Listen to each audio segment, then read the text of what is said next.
Hey guys, അപ്പൊ നമ്മള് ഇന്ന് ഒരു ഓവർനൈറ്റ് ഓട്സ് ആണ് ഉണ്ടാക്കുന്നത്. അതിന് ആവശ്യമുള്ളത് ആദ്യം ഓട്സ് ആണ്. ഇനി കുറച്ച് കട്ട് ഫ്രൂട്ട്സ് എടുത്തിട്ടുണ്ട്. ബനാന, പൈനാപ്പിൾ, ആപ്പിൾ, ഗ്രീൻ ആപ്പിളും ഉണ്ട്, റെഡ് ആപ്പിളും ഉണ്ട്, പിന്നെ ഷമാമുണ്ട്, ഗുവാവയുണ്ട്. പിന്നെ നമ്മൾ എടുത്തിരിക്കുന്ന സ്ട്രോബെറിയുടെ യോഗേർട്ട് ആണ്. പിന്നെ നമ്മൾ എടുത്തിരിക്കുന്ന ഹണിയാണ്. അടുത്ത് നമുക്ക് ആവശ്യമുള്ളത് ആൽമണ്ടിന്റെ മിൽക്കാണ്. നമ്മുടെ ആവശ്യം അനുസരിച്ച് നമുക്ക് ഓട്സ് ഇട്ട് കൊടുക്കാം. നമുക്ക് കട്ട് ഫ്രൂട്ട്സ് ഇട്ട് കൊടുക്കാം.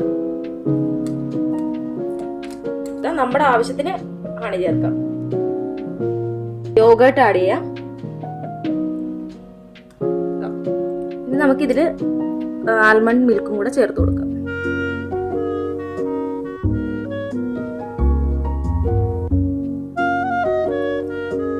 അപ്പൊ നമുക്കിത് ഒരു ഓവർനൈറ്റ് ഫുള്ള് നമുക്ക് ഫ്രിഡ്ജിൽ സൂക്ഷിക്കണം. ഫുള്ള് ഫ്രിഡ്ജിൽ സ്റ്റോർ ചെയ്യാം. ഇത് രാവിലെ നമുക്കിത് കഴിക്കാം.